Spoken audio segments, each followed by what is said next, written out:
नमस्कार दोस्तों, एक बार फिर से मेरे YouTube चैनल पर आप सबका स्वागत है। जैसा कि आप सब जानते हैं कि हम वेस्टर्न पॉलिटिकल थॉट की सीरीज को कवर कर रहे हैं। इससे पहले हमने प्लेटो, एरिस्टोटल, मैकियावेली और थॉमस हॉब्स को पूरी तरह से डिटेल में डिस्कस किया है। अगर आपने उन लेक्चर्स को नहीं देखा तो कृपया जाकर ज़रूर देखें। इस लेक्चर को देखने से पहले थॉमस हॉब्स के लेक्चर को तो ज़रूर देख कर आएँ, क्योंकि हम इस लेक्चर में थॉमस हॉब्स और जॉन लॉक के बीच में कंपैरिजन भी करने वाले हैं। तो दोस्तों, ये जो लेक्चर है मेनली सेमेस्टर 5 के स्टूडेंट्स को बनाए के लिए बनाया गया है, जो कि पॉलिटिकल साइंस ऑनर्स कर रहे हैं। और साथ ही साथ अगर किसी यूनिवर्सिटी के सिलेबस में अगर इन वेस्टर्न पॉलिटिकल थिंकर्स को पढ़ना है किसी भी सेमेस्टर में, तो उनके लिए ये लेक्चर काफ़ी ज़्यादा हेल्पफुल होगा। और साथ ही साथ यूपीएससी ऑप्शनल जिनका पीएसआईआर है, अर्थात political science and international relation, उनके लिए भी ये लेक्चर काफ़ी ज़्यादा हेल्पफुल है। और अगर आप किसी भी चीज़ की तैयारी कर रहे हैं जहाँ आपको वेस्टर्न पॉलिटिकल थॉट को पढ़ना है, तो ये लेक्चर्स आपके लिए काफ़ी ज़्यादा इम्पोर्टेंट है। तो चलिए हम लोग जॉन लॉक को देखते हैं। तो ये आपका कोर्स का स्ट्रक्चर है, हम जिस तरीके से जॉन लॉक को कंप्लीट करने वाले हैं। आज हम इनके सोशल कॉन्ट्रैक्ट की थ्योरी को पढ़ने वाले हैं। तो सोशल कॉन्ट्रैक्ट अर्थात सामाजिक संविदा। सामाजिक संविदा का जो सिद्धांत है, ये इससे पहले थॉमस हॉब्स दे चुके होते हैं, लॉक देते हैं और साथ ही साथ जीन जैक रूसो भी देते हैं। तो जो हॉब्स और लॉक का जो सोशल कॉन्ट्रैक्ट है वह काफ़ी ज़्यादा सिमिलर है, दोनों की जो मेथोडोलॉजी है काफ़ी ज़्यादा सेम है। जो रूसो हैं उनको हॉब्स और लॉक के साथ कंपेयर करना मुनासिब नहीं होगा मेरे अनुसार। इसीलिए हम अभी रूसो को साइड में रख देते हैं। तो सोशल कॉन्ट्रैक्ट आखिर थॉमस हॉब्स और जॉन लॉक क्यों देते हैं? क्या समझाने के लिए? तो हमें ये समझाने के लिए, हमें ये बताने के लिए सोशल कॉन्ट्रैक्ट दिया जाता है कि जो स्टेट है, जो राज्य है, ये कैसे इमर्ज हुआ, इसकी उत्पत्ति कैसे हुई, ये आपका अल्टीमेट एम होता है। इससे पहले मैं आपको एक चीज़ और बता दूँ, जितने भी पॉलिटिकल थिंकर होते हैं, उनका कुछ ना कुछ अंतिम लक्ष्य होता है और उस अंतिम लक्ष्य के पूर्ति के लिए वह अपने चिंतन को देते हैं। एग्जाम्पल के तौर पर मैंने हॉब्स के लेक्चर में बताया था कि हॉब्स का अंतिम लक्ष्य क्या था? ब्रिटेन में एब्सोल्यूट मोनार्की की एस्टैब्लिशमेंट करना, अर्थात एब्सोल्यूट मोनार्की को स्थापित करना ब्रिटेन में, ये उनका अंतिम लक्ष्य था। और उसी के हिसाब से हॉब्स ने अपनी थ्योरी दी। उसी तरह से हम देखेंगे कि जॉन लॉक का अंतिम लक्ष्य है इंडस्ट्रियल रिवॉल्यूशन को प्रमोट करना, अर्थात इंडस्ट्रियल रिवॉल्यूशन, औद्योगिक क्रांति, उसको प्रमोट करना, उसको आगे बढ़ाना। क्यों ऐसा करना चाहते थे ये? क्योंकि इंडस्ट्रियल रिवॉल्यूशन से फायदा होगा कैपिटलिस्ट को। कैपिटलिस्ट कौन? तो पूंजीपति। ठीक है, जिसे जो कार्ल मार्क्स है बुर्जुआ के नाम से संबोधित करते हैं। अगर आप कार्ल मार्क्स के बारे में थोड़ा बहुत भी जानते होंगे तो आपको पता होगा कि कार्ल मार्क्स के अनुसार समाज में 2 क्लास होते हैं, 2 वर्ग होते हैं। सबसे पहला बुर्जुआ, मतलब हैव्स एंड हैव नॉट्स, उतना हम दूर नहीं जा रहे हैं। बस एक बुर्जुआ और दूसरा प्रोलिटेरिएट। प्रोलिटेरिएट को हम लोग हिंदी में सरभारा के नाम से जानते हैं और बुर्जुआ को ही हम लोग कैपिटलिस्ट कहते हैं। तो जॉन लॉक जो थे, वह कैपिटलिस्ट को समर्थन देते थे, अर्थात जॉन लॉक जो थे वह पूंजीपतियों के चिंतक थे और इनका अंतिम लक्ष्य था पूंजीवाद को स्थापित करना। पूंजीवाद को स्थापित करने के लिए इंडस्ट्रियल रिवॉल्यूशन को आगे बढ़ाना पड़ेगा और इंडस्ट्रियल रिवॉल्यूशन को प्रमोट करने के लिए, पूंजीवाद को स्थापित करने के लिए उन्होंने अपने सिद्धांत को दिया। और पूंजीवाद की स्थापना कौन कर सकता है?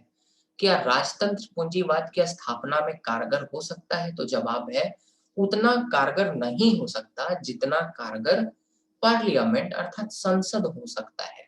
इसीलिए जॉन लॉक किसको सपोर्ट करते हैं? पार्लियामेंट को सपोर्ट करते हैं, अर्थात संसद के द्वारा शासन को सपोर्ट करते हैं।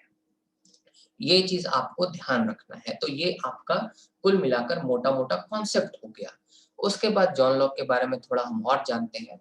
इसका मतलब ये नहीं समझ जाना है कि जॉन लॉक तो गरीबों के खिलाफ थे, गरीबों को जो है वह अपना हक नहीं देना चाहते थे। ये सब चीजें अलग चीज है, मैं आपको बस कॉन्सेप्ट समझाना चाहता हूँ। इसके अलावा हम देखें तो जॉन लॉक काफी ज्यादा महत्वपूर्ण चिंतक है, क्योंकि आज के जितने भी कॉन्सेप्ट्स हम देख रहे हैं कहीं ना कहीं उन सब की नींव जॉन लॉक ने रखी। जॉन लॉक को उदारवाद का जनक के तौर पे देखा जाता है। साथ ही साथ जॉन लॉक को अमेरिकन रेवोल्यूशन के इंटेलेक्चुअल फादर के तौर पे देखा जाता है। जो अमेरिकी क्रांति हुई थी उसके इंटेलेक्चुअल फादर कहे जाते हैं जो जॉन लॉक है। साथ ही साथ आज जो हम liberal democracy, representative government, limited government और कॉन्स्टिट्यूशनलिज्म के कॉन्सेप्ट को देखते हैं, कॉन्स्टिट्यूशनलिज्म और लिमिटेड गवर्नमेंट जो है वह एक ही बात है। अर्थात आज जो सरकार है, आज सरकार निरंकुश नहीं हो सकती। सरकार के ऊपर भी कुछ प्रतिबंध हैं। सरकार को कानून के हिसाब से कार्य करना है। सरकार अपने मन से कोई कार्य नहीं कर सकती। उसे हम लिमिटेड गवर्नमेंट कहते हैं। That means there are the restriction upon the power of the government, right? That is the limited government और the concept of the constitutionalism. तो इसे भी जॉन लॉक ने हमारे सामने प्रस्तुत किया। ठीक है, तो इसीलिए जॉन लॉक काफी ज्यादा इंपॉर्टेंट है। अब हम ये जानते हैं कि जितने भी आपके चिंतक होते हैं वह कहीं ना कहीं अपने समय के घटनाओं से काफी ज्यादा प्रभावित होते हैं। अब थोड़ा हम हॉब्स और लॉक को यहीं पे कंपेयर कर लेते हैं कि कैसे अपने समय के घटनाओं से दोनों प्रभावित होते हैं। अगर हम हॉब्स की बात करें तो हॉब्स जब सोशल कॉन्ट्रैक्ट देते हैं कुल मिलाकर तो कहते हैं कि ह्यूमन नेचर बैड है। जो मानव की प्रकृति है, मानव बुरा है प्रकृति से, human nature is bad. Hobbes कहते हैं कि ह्यूमन नेचर जो है सेल्फ सेंटर्ड है, सेल्फ इंटरेस्टेड है, इगोइस्टिक है। ऐसा कहते हैं थॉमस हॉब्स। दूसरी तरफ हम जॉन लॉक की बात करें तो जॉन लॉक कहेंगे, हम आगे देखेंगे कि जो ह्यूमन नेचर है वह गुड है। ह्यूमन नेचर इज गुड, बहुत अच्छा है। जो ह्यूमन बीइंग्स होते हैं वह पीस लविंग होते हैं, इन्हें शांति काफी ज्यादा पसंद होती है। ये काइंड होते हैं, ठीक है, ये लविंग होते हैं। ये सब चीजें जॉन लॉक कहेंगे।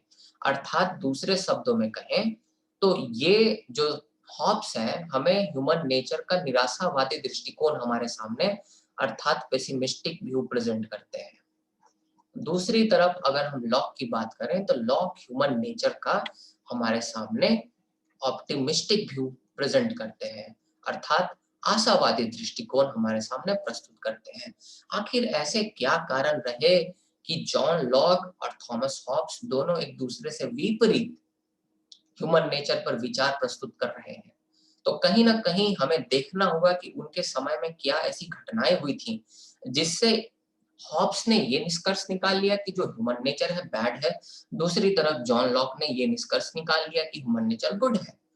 तो हॉब्स के समय में जब इनका जन्म हुआ था इसी टाइम में मैंने आपको हॉब्स के लेक्चर में भी बताया है कि स्पेनिश आर्मेडा का अटैक हुआ था ब्रिटेन पे। दूसरी बात, इंग्लिश सिविल वॉर भी इनके टाइम में हुआ था। तो इन्होंने इन चीजों को एक्सपीरियंस किया और ये अंततः कंक्लूड कर लिया कि जो ह्यूमन बीइंग्स होते हैं काफी ज्यादा हिंसक होते हैं, इनका नेचर बैड होता है। वहीं दूसरी तरफ जॉन लॉक के टाइम पीरियड में 1688 में ग्लोरियस रेवोल्यूशन होता है जिसे हम गौरवपूर्ण क्रांति के नाम से जानते हैं या जिसे हम रक्तहीन क्रांति भी कहते हैं।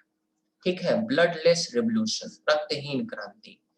तो ये जो घटना होती है इससे जो जॉन लॉक है ये निष्कर्ष निकालते हैं कि ह्यूमन नेचर गुड है। क्योंकि रक्तहीन क्रांति में क्या हुआ था ग्लोरियस रेवोल्यूशन में, जो ब्रिटिश क्राउन थी उसके पास जो पावर था, क्राउन के पास से पावर को हस्तांतरित करके ट्रांसफर कर दिया गया था। कहाँ पे ट्रांसफर किया गया था? पार्लियामेंट में ट्रांसफर किया गया था। जो वहां के राजा थे उनसे पावर छीनकर संसद को दे दिया गया था। और ये जो क्रांति हुई थी इसमें कोई भी हिंसा नहीं हुई थी, काफी अहिंसक आंदोलन था, काफी पीसफुल आंदोलन था। तो इसीलिए जॉन लॉक ने ये निष्कर्ष निकाला कि भाई इतना बड़ा आंदोलन किया, इतना बड़ा बदलाव लाया समाज में, इसमें भी लोगों ने हिंसा नहीं की, इसका मतलब ह्यूमन नेचर गुड होता है। ह्यूमन बीइंग्स जो होते हैं पीस लविंग होते हैं, काइंड होते हैं। ठीक है, तो आपको ये चीजें ध्यान में रखनी है। अब हम दूसरे स्टेप में पढ़ते हैं सोशल कॉन्ट्रैक्ट के। आगे मैंने नोट्स इंक्लूड रखा है, लेकिन नोट्स को पढ़ के पढ़ाने में मजा नहीं आता, इसीलिए मैं आपको यहीं पे चीजों को समझा देता हूँ। तो अब ह्यूमन नेचर बैड है, तो जब ह्यूमन नेचर बैड है तो स्टेट ऑफ नेचर में क्या रहा होगा? State of nature, state of nature मतलब प्राकृतिक अवस्था। प्राकृतिक अवस्था एक ऐसी अवस्था है जहां राज्य नहीं था, कोई भी अथॉरिटी नहीं थी, ठीक है, ये है प्राकृतिक अवस्था। तो थॉमस हॉब्स कहते हैं कि जो प्राकृतिक अवस्था है उसमें काफी ज्यादा संघर्ष था लोगों के बीच में, मतलब हर एक व्यक्ति एक दूसरे से युद्ध कर रहा था।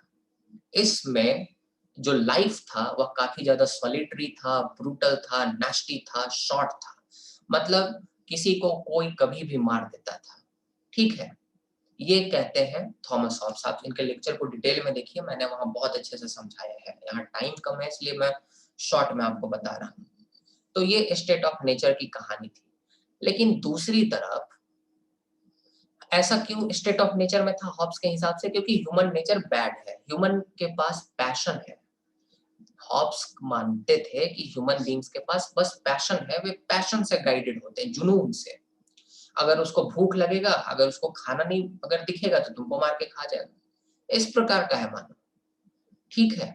वहीं दूसरी तरफ जो जॉन लॉक हैं ये कहते हैं कि जो मानव प्रकृति है उसमें पैशन और रीजन का समन्वय है, अर्थात पैशन भी है और साथ साथ में तर्क क्षमता भी है। तर्क क्षमता होने के कारण मनुष्य को पता है क्या सही है क्या गलत है। तो अगर मनुष्य को भूख लगेगी फिर भी वह आपको नहीं खाएगा, क्योंकि उसको पता है कि किसी को मारकर खाना गलत है। तो इसीलिए थॉमस हॉब्स के जस्ट विपरीत जॉन लॉक कहते हैं कि स्टेट ऑफ नेचर कैसा स्थिति था? तो state of nature was the condition of peace, goodwill and mutual assistance. अर्थात जो स्टेट ऑफ नेचर था, जो प्राकृतिक अवस्था थी, वहां बहुत ज्यादा शांति थी, वहां गुडविल था, अर्थात दया की भावना थी लोगों के मन में, और साथ ही साथ म्यूचुअल असिस्टेंस, लोग आपसी सहयोग किया करते थे, ठीक है। और दूसरी तरफ स्टेट ऑफ नेचर का क्या विवरण थॉमस हॉब्स दे रहे हैं कि यहाँ हर एक व्यक्ति एक दूसरे से युद्ध कर रहा था। ह्यूमन नेचर का दोनों का अलग अलग इंटरप्रिटेशन है, इसलिए स्टेट ऑफ नेचर में आपको डिफरेंस देखने को मिल रहा है। तो थॉमस हॉब्स में तो काफी ज्यादा क्लियर होता है कि भाई स्टेट ऑफ नेचर में एनार्की थी, अराजकता था, किसी को पता नहीं था कि मेरी जिंदगी कल बचेगी कि नहीं बचेगी।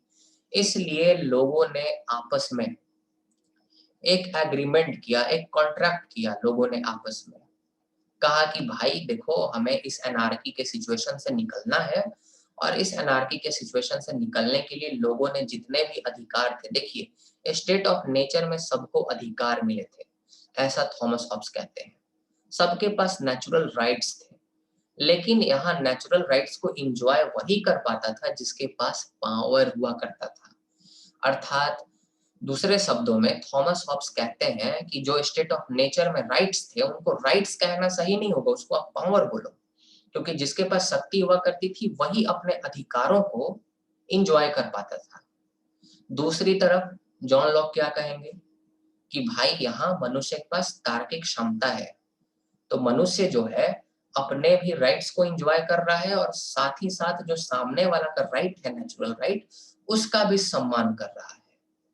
और जो थॉमस हॉब्स है वो 19 नेचुरल राइट्स की बात करते हैं, अब हमें उसको डिस्कस नहीं करना। जॉन लॉक भी बहुत सारे नेचुरल राइट्स की बात करते हैं, लेकिन तीन सबसे बेसिक फंडामेंटल नेचुरल राइट्स उनके अनुसार क्या है? तो आप सबको पता होगा, right to life, liberty and property, ये तीन सबसे इंपॉर्टेंट नेचुरल राइट्स हैं। और लोग जो है इनको एंजॉय करते थे स्टेट ऑफ नेचर में, क्योंकि स्टेट ऑफ नेचर एक ऐसी अवस्था थी जहां पीस था, गुडविल था और म्यूचुअल असिस्टेंस था, आपसी सहयोग था लोगों के बीच में, अकॉर्डिंग टू जॉन लॉक। क्योंकि ह्यूमन नेचर अच्छा है भाई, ह्यूमन बेहतर है, they are good, right, they have the passion, but with the passion they also have the reason. उनके पास पैशन के साथ साथ, जुनून के साथ साथ तार्किक क्षमता भी है। वहीं दूसरी तरफ नेचुरल राइट्स तो थे हॉब्स के अनुसार स्टेट ऑफ नेचर में, पर उनको एंजॉय वही कर पाता था जिनके पास शक्ति हुआ करती थी, जिनके पास पावर हुआ करता था। इसीलिए सभी लोगों ने डिसाइड किया इस एनार्की से बाहर निकलने के लिए कि चलो हम आपस में कॉन्ट्रैक्ट करते हैं और सभी नेचुरल राइट को सरेंडर कर देते हैं। सरेंडर किया अपने अपने नेचुरल राइट्स को, बस एक राइट को सरेंडर नहीं किया जो कि था right to life. Right to life को सरेंडर नहीं किया और आपस में कॉन्ट्रैक्ट करने के बाद जो है आपस में कॉन्ट्रैक्ट करके उन्होंने एक लेविएथन को क्रिएट किया। लेविएथन अर्थात स्टेट को क्रिएट किया। अब यहाँ पे मैं आपको बता दूं, मैंने जैसे हॉब्स के लेक्चर में बताया था कि leviathan is not the part of contract. जो ये आपका सामाजिक संविदा हुआ, जो एग्रीमेंट हुआ, उसका पार्ट लेविएथन नहीं है। लेविएथन इसका आउटकम है, इसका परिणाम है। भाई कॉन्ट्रैक्ट तो आपस में लोगों ने किया है ना, और ये डिसाइड किया है कि चलो लेविएथन को हम अपने सारे राइट्स दे देते हैं, बस एक राइट्स को छोड़कर, राइट टू लाइफ। अब लेविएथन का क्या काम है? राइट टू लाइफ को प्रोटेक्ट करना और इस एनार्की से लोगों को बाहर निकालना। और ये जो लेविएथन है यही स्टेट है। तो ये तो काफी लॉजिकल लगता है कि स्टेट ऑफ नेचर में काफी ज्यादा प्रॉब्लम था, एनार्की की स्थिति थी, इसीलिए लोगों ने आपस में कॉन्ट्रैक्ट किया और कॉन्ट्रैक्ट करके राज्य को बना दिया। और जो राज्य है, राज्य का क्या काम था? इस अराजकता के सिचुएशन से लोगों को बाहर निकालना और लोगों के जो राइट टू लाइफ है उसको प्रोटेक्ट करना। लेकिन दूसरी तरफ अब यहाँ हमें जॉन लॉक में ये समझना है कि भाई सब तो सही चल रहा था स्टेट ऑफ नेचर में, ह्यूमन नेचर अच्छा है, सब अपने अपने नेचुरल राइट्स को एंजॉय कर रहे हैं, कोई प्रॉब्लम नहीं है, कोई टेंशन नहीं है, फिर लोगों ने राज्य क्यों बना दिया? अब ये चीज को हम यहाँ पे समझने की कोशिश करेंगे। तो जॉन लॉक कहते हैं कि ठीक है, सब सही चल रहा था, पर कुछ कुछ प्रॉब्लम था, कुछ कुछ दिक्कत था स्टेट ऑफ नेचर में। क्या दिक्कत था भाई स्टेट ऑफ नेचर में? तो स्टेट ऑफ नेचर में इनकन्वीनियंस था, मतलब वहां इनकन्वीनियंस था छोटा मोटा। अब ये छोटा मोटा इनकन्वीनियंस क्या था? तो इनकन्वीनियंस ये था कि लोग अपने लॉ मेकर खुद हुआ करते थे, अपने कानूनों को खुद से एग्जीक्यूट किया करते थे और अपने जज खुद हुआ करते थे। अर्थात लोग अपने कानून खुद बनाते थे, उसको लागू करते थे और लोग जो है अपने जज भी खुद हुआ करते थे। अब इससे प्रॉब्लम है। अब मान लीजिए किसी व्यक्ति ने किसी को मार दिया, तो अब भाई कानून उसके हिसाब से, अब भाई एग्जीक्यूट वही करेगा, अब जज भी वही है, तो वह कहेगा अपने आप को कि नहीं नहीं हम दोषी हैं। तो लोग अपने जज खुद थे, ये प्रॉब्लम था। और जो कानून थे वह कोडिफाइड नहीं थे, मतलब एक आपका कोडिफाइड लॉ नहीं था समाज में जिससे सभी लोग रेगुलेट हो पाते। तो ये एक आपका इनकन्वीनियंस था और इस इनकन्वीनियंस को दूर करने के लिए लोगों ने आपस में कॉन्ट्रैक्ट किया। ये जॉन लॉक हमें बताते हैं। ठीक है, ये चीज आप ध्यान रखिए। अब यहाँ थॉमस हॉब्स के केस में एक कॉन्ट्रैक्ट होता है, एक कॉन्ट्रैक्ट हुआ और वही एक कॉन्ट्रैक्ट से समाज भी एग्जिस्टेंस में आया, सोसाइटी भी एग्जिस्टेंस में आया और इसी एक कॉन्ट्रैक्ट के माध्यम से लेविएथन अर्थात राज्य भी एग्जिस्टेंस में आया। अगर आप इस कॉन्ट्रैक्ट को अगर वायलेट करते हैं, अगर राज्य के खिलाफ अगर आप संघर्ष करते हैं, रिवॉल्ट करते हैं, अगर आप इस कॉन्ट्रैक्ट को नहीं मानते, अगर थॉमस हॉब्स के अनुसार, तो आप फिर से वही स्टेट ऑफ नेचर में पहुंच जाएंगे जहां लोग आपस में युद्ध किया करते थे। Everyone was at war with one another, ये हम लोग फेज में पहुंच जाएंगे। इस चीज को आपको ध्यान में रखना है। और दूसरी तरफ हम देखेंगे तो यहाँ पे हम देखेंगे कि थॉमस हॉब्स ने कोई अधिकार नहीं दिया लोगों को कि आप राज्य के खिलाफ कुछ बोल सकें, कुछ कर सकें। अगर आप राज्य के खिलाफ संघर्ष करेंगे तो आप फिर से प्रॉब्लम में फंस जाएंगे, स्टेट ऑफ नेचर में लौट जाएंगे, ऐसा उनका कहना था। लेकिन जॉन लॉक ने इस समस्या को दूर कर दिया। जॉन लॉक ने कहा कि अगर राज्य अगर हमारे मुताबिक काम नहीं करेगा तो हम राज्य के अनुसार हम राज्य के खिलाफ संघर्ष कर सकते हैं। अब इन चीजों को थोड़ा हम डिटेल में समझेंगे। जॉन लॉक के सोशल कॉन्ट्रैक्ट में टोटल 2 कॉन्ट्रैक्ट्स होते हैं, 2 कॉन्ट्रैक्ट होते हैं। ठीक है, तो चलिए इन चीजों को हम समझते हैं।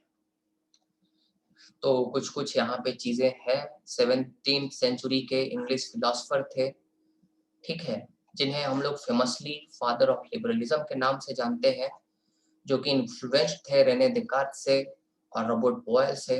ये इनकी कुछ रचनाएं हैं, जिसमें से सबसे इंपॉर्टेंट है टू ट्रीटीज ऑफ गवर्नमेंट, या जिसे हम two treatises of civil government के नाम से भी जानते हैं। ये 1689 में पब्लिश हुई थी। उसके बाद an essay concerning human understanding, thoughts on education, a letter concerning toleration. ये सब कुछ रचनाएं हैं जो कि काफी ज्यादा महत्वपूर्ण है, आपको याद होनी चाहिए। इन सब चीजों को हमने डिस्कस कर लिया, मैंने आपको बता दिया, रेफरेंस के तौर पर आप इन सब चीजों को देख सकते हैं, पर बात वही लिखी हुई है इसमें। अब हम यहाँ पे स्टेट ऑफ नेचर में पहुंच गए, ये भी हमने डिस्कस कर लिया, ये सब भी हमने डिस्कस कर लिया है। अब रीजन फॉर कॉन्ट्रैक्ट, जैसा कि मैंने आपको बताया कि कुछ इनकन्वीनियंस हुआ करते थे स्टेट ऑफ नेचर में, और इसी इनकन्वीनियंस को दूर करने के लिए स्टेट ऑफ नेचर से लोगों ने आपस में सोशल कॉन्ट्रैक्ट किया। ठीक है, यहाँ ये गलत लिखा हुआ है, if man has reason man also has passion. Man के पास रीजन है तो साथ ही साथ पैशन भी है। कभी कभी क्या होता है कि पैशन काफी ज्यादा डोमिनेट कर जाता है, और हम जानते हैं कि स्टेट ऑफ नेचर जो है वह कंडीशन है गुडविल का, जहां लोग आपस में दया की भावना रखते हैं एक दूसरे के प्रति। पर हम लोगों के गुडविल पे तो हमेशा के लिए निर्भर नहीं कर सकते, हो सकता है कभी कभी इनका गुडविल जो है बैडविल में कन्वर्ट हो जाए, है कि नहीं। और दूसरा जो मैंने आपको सबसे इंपॉर्टेंट बताया कि वहां पे कोई कॉमन अथॉरिटी नहीं थी, मतलब एक कॉमन सत्ता नहीं था जो कानून बनाता, जो कानूनों को एग्जीक्यूट करता और जो कानूनों को इंटरप्रेट करता। हर एक व्यक्ति अपना लॉ मेकर, अपना एग्जीक्यूटिव अर्थात जो विधायिका, जो कार्यपालिका और अपना न्यायपालिका खुद हुआ करता था। ठीक है, और ये आपका प्रॉब्लमेटिक सिचुएशन था। जब लोग अपने केस के खुद जज होंगे तो ये तो प्रॉब्लम हो जाएगा। अगर किसी व्यक्ति ने अपने ही भाई को मार दिया तो वह अपने आप को कभी नहीं बोलेगा कि मैंने गलती की है। और इसी इनकन्वीनियंस से बचने के लिए लोगों ने आपस में समझौता किया, सोशल कॉन्ट्रैक्ट किया। तो लोगों ने 2 कॉन्ट्रैक्ट किया। ठीक है, थॉमस हॉब्स एक ही कॉन्ट्रैक्ट करते हैं जिसमें सोसाइटी और स्टेट दोनों क्रिएट होता है, जैसे कि मैंने आपको बताया।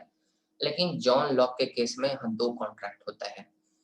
जो पहला कॉन्ट्रैक्ट होता है उससे सिविल सोसाइटी बना दी जाती है, अर्थात लोग आपस में आते हैं, लोग आपस में आके कॉन्ट्रैक्ट करते हैं और कॉन्ट्रैक्ट करते हैं, और इस कॉन्ट्रैक्ट का आउटकम होता है सिविल सोसाइटी।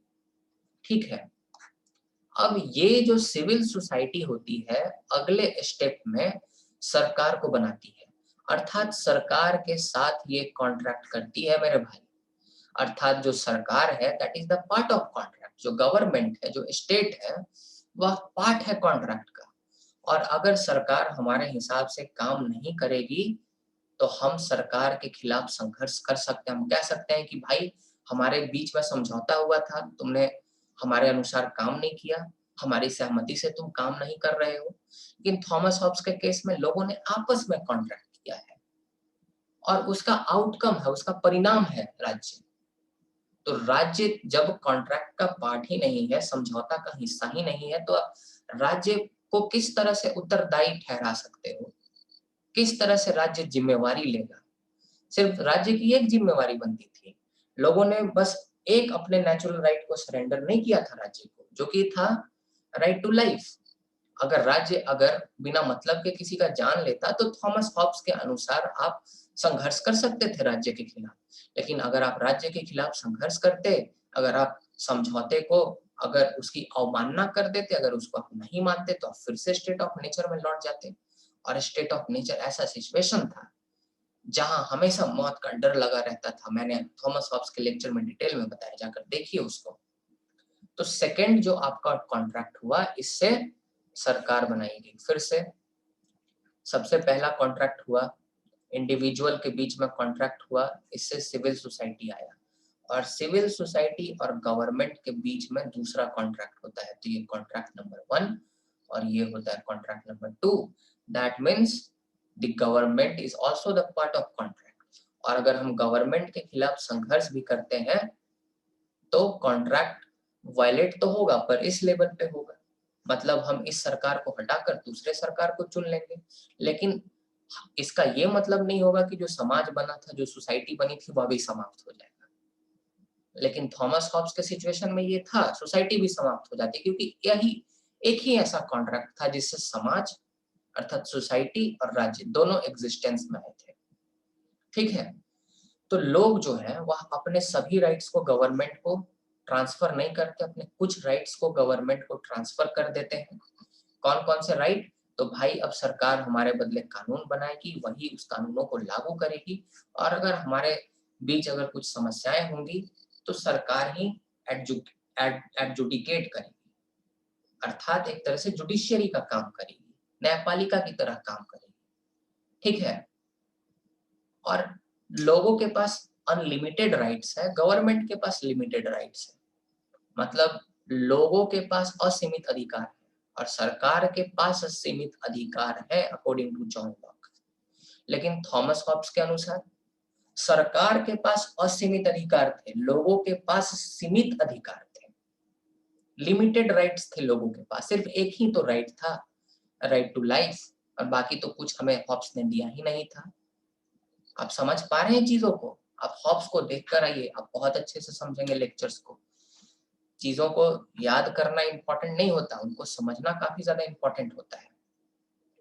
गवर्नमेंट का अपना कोई ओरिजिनल पावर नहीं है, जितना भी पावर है सब डेलीकेटेड पावर है, और ये जो ओरिजिनल पावर है किसके हाथ में है? लोगों के हाथ में है, according to John Locke. Government एक ट्रस्ट के रूप में है, और लोग जो हैं, जो पीपल है, उनके ट्रस्टी हैं, और ट्रस्ट को हमेशा किसके अनुसार काम करना पड़ेगा? ट्रस्टी के अनुसार काम करना पड़ेगा। इसीलिए गवर्नमेंट जो है वह बिना लोगों के सहमति से कोई भी कानून नहीं बना सकता, और गवर्नमेंट जो है वह हमेशा ऐसे कानून बनाएगा जो कि राइट टू लाइफ, लिबर्टी और प्रॉपर्टी की रक्षा करेगी। ठीक है, गवर्नमेंट जो है कोई भी कानून के मदद से राइट टू लाइफ, लिबर्टी और प्रॉपर्टी पे अंकुश नहीं लगा सकता, उसको लिमिट नहीं कर सकता। जॉन लॉक के हिसाब से सबसे इम्पोर्टेंट काम स्टेट का क्या है? तो स्टेट का सबसे इम्पोर्टेंट काम है प्रोटेक्शन ऑफ नेचुरल राइट्स। ये जो नेचुरल राइट्स हैं, नेचुरल राइट्स सरकार ने नहीं दिए, राज्य ने हमें नहीं दिए, ये नेचुरल राइट्स हमारे पास पहले से थे। हमारे जन्म के साथ हमारे पास नेचुरल राइट्स होते हैं अकॉर्डिंग टू जॉन लॉक, और राज्य का सिर्फ कार्य है इन नेचुरल राइट्स की हमें सिर्फ प्रोटेक्शन देना, नेचुरल राइट्स। ठीक है, गारंटी देना नेचुरल राइट्स का। लास्ट में हम एक चीज और यहाँ पे डिस्कस करेंगे कि जो गवर्नमेंट चुनी जाएगी या मेजोरिटी से चुनी जाएगी, ठीक है, जो गवर्नमेंट चुनी गई। अब यहाँ पे एक प्रॉब्लम और है कि अगर मेजोरिटी से गवर्नमेंट चुनी जाएगी तो उन लोगों का क्या जिन्होंने गवर्नमेंट को सपोर्ट नहीं किया, जो कि माइनॉरिटी में है। तो जॉन लॉक कहते हैं कि जो कंसेंट है, जो सहमति है, वह दो प्रकार की होती है। सबसे पहला होता है अस्पष्ट सहमति। अस्पष्ट सहमति को हम लोग एक्सप्लिसिट कंसेंट कहते हैं, इसे हम डायरेक्ट कंसेंट भी कहते हैं। और दूसरा होता है टैसिट कंसेंट, अर्थात मौन सहमति। तो जो आपका मेजोरिटी है वह सरकार को हमेशा एक्सप्लिसिट कंसेंट देता है, और जो आपका माइनॉरिटी होता है वह सरकार को हमेशा टैसिट कंसेंट देता है। एग्जाम्पल के तौर पर आज अगर बीजेपी की सरकार है तो बीजेपी की सरकार कितने लोगों ने चुना है? आप देखिएगा लगभग 35-36% लोगों ने वोट किया होगा लोकसभा में बीजेपी के पक्ष में, या कुल मिला के एनडीए के पक्ष में, और बाकी लोगों ने तो एनडीए को सपोर्ट ही नहीं किया। तो इसका ये मतलब कि जो एनडीए के द्वारा कानून बनाए जाएंगे सरकार के द्वारा, उसको लोग नहीं मानेंगे। तो जॉन लॉक कहते हैं कि जितने लोग सरकार को प्रत्यक्ष रूप में समर्थन देते हैं उसे हम एक्सप्लिसिट कंसेंट कहते हैं, और बाकी जो लोग जो अप्रत्यक्ष जो समर्थन देते हैं, सहमति देते हैं, उसे हम टैसिट कंसेंट कहते हैं, या हम जिसे मौन कंसेंट कहते हैं। और मेजॉरिटी हो या माइनॉरिटी हो, दोनों सरकार को मानती है और दोनों को सरकार को मानना चाहिए, ऐसा हमें जॉन लॉक बताते हैं। तो यही आपका जॉन लॉक का एक तरह से सोशल कॉन्ट्रैक्ट था। फिर से अगर हम इसको रिवाइज करें सोशल कॉन्ट्रैक्ट को 1 मिनट में, तो देखिए हम कैसे कर सकते हैं। सबसे पहले हम ह्यूमन नेचर की बात करेंगे। ह्यूमन नेचर कैसा है? तो ह्यूमन नेचर है गुड। क्यों गुड है? तो यहाँ पैशन और रीजन के बीच में बैलेंस है। अब ह्यूमन नेचर गुड है तो उससे स्टेट ऑफ नेचर कैसा है? जो प्राकृतिक अवस्था है, तो स्टेट ऑफ नेचर भी गुड है, ठीक ठाक है। कैसे भाई? तो स्टेट ऑफ नेचर जो है ये पीस, म्यूचुअल असिस्टेंस अर्थात आपसी सहयोग, और गुडविल अर्थात आपस में दया भाव की स्थिति है स्टेट ऑफ नेचर में। लोग जो है अपने नेचुरल राइट्स को भी इंजॉय कर रहे हैं, साथ ही साथ दूसरे के नेचुरल राइट्स का भी सम्मान कर रहे हैं, रिस्पेक्ट कर रहे हैं। ऐसा क्यों? क्योंकि भाई इनके पास रीजन है, लोगों के पास। थॉमस हॉब्स की तरह नहीं कि सिर्फ उनके पास पैशन है। थॉमस हॉब्स ने कहा था कि ये स्टेट ऑफ नेचर में क्या, तो लोग एक दूसरे से युद्ध कर रहे हैं, पर ऐसा जॉन लॉक के साथ नहीं है, ऐसा जॉन लॉक नहीं कहते। उसके बाद चलो ये स्थिति है, तो अब स्टेट ऑफ नेचर जब इतना बढ़िया है तो क्यों चाहिए हमें राज्य, क्यों हमें चाहिए स्टेट? इसलिए क्योंकि कुछ इनकन्वीनियंस है। इनकन्वीनियंस क्या क्या है भाई? तो इनकन्वीनियंस सबसे पहला ये है कि हम सब चीज गुडविल पे नहीं छोड़ सकते। कभी कभी गुडविल बैडविल में कन्वर्ट हो सकता है, कभी कभी हो सकता है कि जो समन्वय है पैशन और रीजन का, उसमें कभी कभी पैशन डोमिनेट कर जाए। तो इसके लिए जब पैशन किसी व्यक्ति का डोमिनेट करे तो उस समय एक कॉमन अथॉरिटी चाहिए, एक समान सत्ता चाहिए जो कि उसके पैशन को कंट्रोल कर सके। और दूसरा कि स्टेट ऑफ नेचर में सब अपने खुद के लॉ मेकर हैं, मतलब लेजिस्लेचर, एग्जीक्यूटिव, जुडिशरी लोग अपने ही हैं। अगर कोई एक बंदा अपने भाई को भी मारता है तो वह उसको सही ठहराएगा, क्योंकि उसने अपने कानून बना दिया कि इसने ये गलती की इसलिए इसको मार दिया, लागू किया, न्याय भी कर दिया अपने साथ। तो इसीलिए कॉमन अथॉरिटी चाहिए इन इनकन्वीनियंस को दूर करने के लिए। इसीलिए क्या किया गया? स्टेट बनाया गया। स्टेट कैसे बनाया गया? क्या एक कॉन्ट्रैक्ट के मदद से बनाया गया? तो आंसर है नो। सबसे पहला कॉन्ट्रैक्ट किया गया जिन्होंने लोगों ने आपस में किया, और पहले कॉन्ट्रैक्ट से उन्होंने सिविल सोसाइटी बनाई, अर्थात समाज की गठन, समाज की स्थापना की। और बाद में दूसरे कॉन्ट्रैक्ट के मदद से उन्होंने राज्य बनाया, मेनली गवर्नमेंट की स्थापना की, जो कि राज्य को रिप्रेजेंट कर रहा है। और गवर्नमेंट को राइट्स दे दिए कि अब तुम हमारे लिए कानून बनाओगे, लेजिस्लेचर का काम करोगे, उसको एग्जीक्यूट करोगे, और जुडिशियरी की तरह उसको एडजुडिकेट करोगे। ये कह दिया लोगों ने सरकार को। साथ में ये भी कहा कि तुम कॉन्ट्रैक्ट के पार्ट हो, अगर हमारे नेचुरल राइट्स को प्रोटेक्ट नहीं कर पाओगे और हमारे दिए गए काम अगर नहीं कर पाओगे, तो फिर हम तुम्हारे खिलाफ संघर्ष कर सकते हैं और हम तुम्हें हटा सकते हैं, अबोलिश कर सकते हैं। और जब राज्य अबोलिश होगा, गवर्नमेंट अबोलिश होगा, तो समाज ऐसा नहीं कि वो अभी खत्म हो जाएगा, समाज रहेगा और एक सरकार के जगह पे दूसरी सरकार आ जाएगी। सरकार जो है जॉन लॉक के हिसाब से एक ट्रस्टी की तरह है, सॉरी एक ट्रस्ट की तरह है। आगे वाले लेक्चर हम देखेंगे। सिटीजन्स को वे कहते हैं एक हाउस होल्डर की तरह, मतलब एक मालिक की तरह, मकान मालिक की तरह, जिसने एक नाइट वॉचमैन को रखा है, अर्थात जिसने एक रात में पहरा देने वाले गार्ड को रखा है। तो रात में जो पहरा देने वाला गार्ड है वह गवर्नमेंट। अब जो मालिक होता है वह देखता है कि हमारा गार्ड क्या कर रहा है, अच्छे से हमारा काम कर रहा है कि नहीं कर रहा है। अगर गार्ड अपने मालिक के प्रति ही षड्यंत्र करता है या उसे हानि पहुंचाने की कोशिश करता है, तो गार्ड को फायर कर दिया जाता है, निकाल दिया जाता है नौकरी से। तो इसी प्रकार से जनता चाहे तो सरकार को कभी भी हटा सकती है और दूसरे सरकार को चुन सकती है। अब सरकार कैसे चुना जाएगा? तो सरकार मेजॉरिटी से चुना जाएगा और जो मेजॉरिटी वाले लोग रहेंगे जो सरकार को चुनेंगे उसे हम कहेंगे एक्सप्लिसिट कंसेंट, अर्थात अस्पष्ट सहमति। और दूसरा है टैसिट कंसेंट, अर्थात मौन सहमति। जो माइनॉरिटी में लोग हैं जो सरकार को प्रत्यक्ष तौर पर नहीं चुनेंगे, वह अप्रत्यक्ष तौर पे सरकार को चुनेंगे और वह सरकार की बात को मानेंगे। अगर कोई विदेशी आता है तो या क्या उसने भारत सरकार को चुना है? नहीं चुना है ना। और भारत सरकार की बातों को मानता है कि नहीं मानता है? ऐसा थोड़ी किया कि तुम्हारा मर्डर कर देगा, ऐसा नहीं करेगा ना। तो उसने भारत सरकार को टैसिट कंसेंट देके रखा है, अर्थात मौन सहमति दे रखी है। तो यही कुछ चीजें थी जो आपको समझना है। कुल मिलाकर अगर सहमति वाला मामला नहीं समझ में आ रहा है, टैसिट और जो आपका एक्सप्लिसिट कंसेंट है, तो सिंपल सा समझना है कि सरकार मेजॉरिटी के द्वारा, बहुमत के द्वारा चुनी जाएगी और बहुमत जो अपनी सहमति सरकार को देता है उसे जॉन लॉक एक्सप्लिसिट कंसेंट कह रहे हैं। और जो माइनॉरिटी है जो सरकार को नहीं चुन रहा लेकिन अप्रत्यक्ष तौर पर अगर देखेंगे तो वह सरकार के नीतियों का पालन करेगा, तो उसे टैसिट कंसेंट कहते हैं जॉन लॉक। बस इतना समझना है और कुछ नहीं समझना।